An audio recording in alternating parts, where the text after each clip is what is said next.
Salut à tous. Donc la petite suite dont on vous a parlé, donc cette fois les tuiles avancées, donc on les a triées par 4 lots du coup. Donc on va commencer par le lot des actions immédiates, des actions rouges. Donc là, il y a soit 3 sciences, soit un CIQ avec 5 d'argent, soit 3 de minerai. Donc en vrai, les 3 sont fortes. Moi, j'ai la petite préférence pour les 5 d'argent et le CIQ. Tout est incroyable. Enfin, les 3 sont de tiers. La vraie question, c'est quand tu arrives à mettre la main dessus, quoi. Ouais, alors vraiment, au-delà du tour 4, ça ne sert à rien, parce qu'il faut les utiliser au moins 3 fois pour qu'elles soient rentables. C'est ça. Vraiment. Si tu arrives à la choper tour 2, t'as gagné. tour 3, c'est la teuf, parce que tu utilises 4 fois. Mais ça te demande souvent un gros sacrifice. Oui. Soit de recouvrir une tuile de revenus, soit d'avoir dû sous-opti. forcer un truc, donc voilà. C'est selon, mais c'est très satisfaisant en fait, c'est vraiment les plus fun à jouer en fait. Ah oui, et puis parce qu'en plus tu donnes l'impression aux adversaires que tu fais des trucs de ouf. Donc, non, et puis ça donne en plus une action de temporisation en plus, ouais. Ce qui est jamais perdu, Ouais. c'est plutôt cool. Mais effectivement, que ce soit 3, enfin même 3 sciences, c'est incroyable. Ouais, c'est clair. Bah, surtout avec les bons peuples, c'est génial. Voilà. Ces tuiles-là, elles sont folles.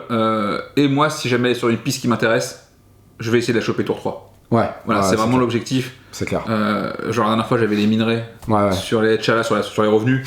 Bon, c'était Clown Fiesta, tu vois. C'est ça. Voilà. Deuxième lot. Donc voilà, mais il faut les choper pas au-delà de tour 4, quoi. Ça Ouais, sert à après, rien. après, ça tour devient 5, ça sert plus à rien. sous-opti, Ouais, clairement. Deuxième lot de tuiles, c'est les tuiles qui vont scorer des points de victoire ou des minerais de manière immédiate. Ouais. Donc vous les avez sur les mines, sur les comptoirs, sur les alliances, et ainsi de suite. Petit insert par là. Ouais. Globalement, ces tuiles sont extrêmement cool parce qu'en plus, plus vous les prenez tard, mieux c'est. Ouais. Ce qui fait que vous allez être tout à fait dans le bon timing pour les choper. Ça c'est bien. Ouais. Voilà. Inconvénient, on va vouloir souvent les retarder le plus possible. Ouais. Et le risque de se faire choper est assez important. C'est ça. Donc voilà, il y a vraiment ce côté, est-ce que je les prends maintenant pour faire 16 points ou je gride un petit peu pour aller en chercher 20. C'est clair. Voilà, c'est après, ça. les deux plus fortes, c'est clairement Alliance, Mine. Bah, en fait, surtout Alliance avec des peuples qui font de l'Alliance. peut scorer 20 points assez facilement. Ouais. Sinon, les autres sont assez capés, souvent autour de 14-16 points. En général, Planète verte, si tu joues Terrance, c'est très fort.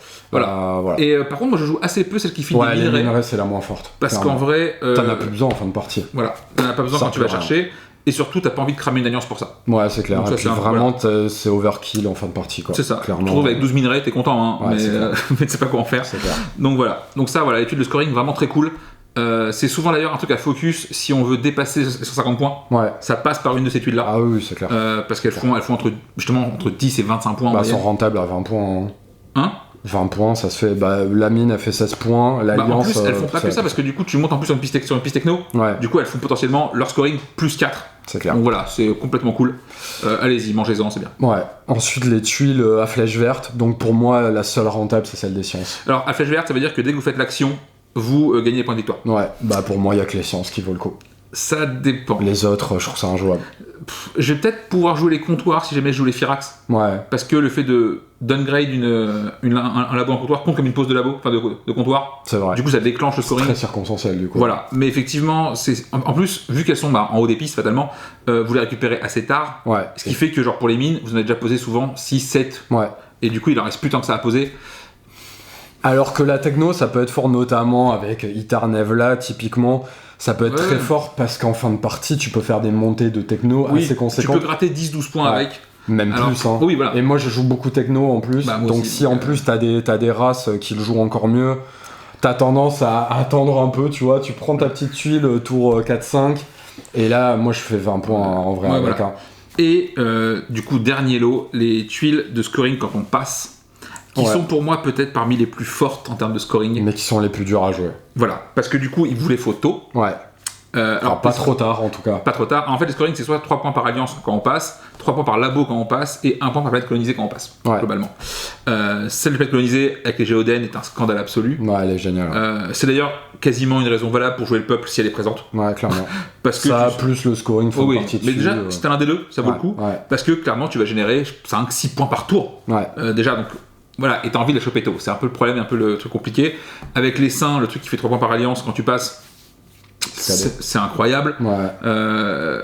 Et les labos, c'est plus délicat à jouer parce que souvent, on garde pas beaucoup de labos. Ouais, vu que t'en fais souvent assez vite qu'une académie. C'est la plus compliquée à jouer. Bah, moi, je vais la jouer quasi 100% du temps avec les Baltac. Ouais. Parce que tes académies sont pas folles. Ouais. Et du coup, souvent, tu fais 3 labos. Et du coup, tu vas générer 9 points par tour dès le tour 3-4. C'est vrai. Et du coup, c'est très circonstanciel, du coup. Voilà, c'est ça. Mais ces tuiles-là, elles sont assez incroyables, mais elles demandent souvent plus de prérequis que les autres. Ouais. Mais c'est pas rare de faire 15, 20, 25 points avec. C'est clairement pas celle que tu vas jouer le plus sur une partie, quoi. Ah non, mais par contre, elles peuvent justifier à elles seules le choix d'un peuple. Ouais, voilà, tu vois ça. Ouais, carrément. Donc voilà, on a fait le tour de ces factions, on fait les petits inserts pour vous montrer tout ça. Et je pense qu'on clôture l'ensemble de nos guides stratégiques avec cette vidéo. Je crois qu'on a rien oublié. Ouais, je crois bien. Donc voilà, on espère que ça vous a plu. Si ça vous a plu, abonnez-vous. Si ça vous a pas plu, abonnez-vous quand même. Parce que d'autres trucs peuvent vous plaire. Ouais, c'est ça. Et voilà, on vous fait des gros bisous, bonne fête. Et puis à très bientôt.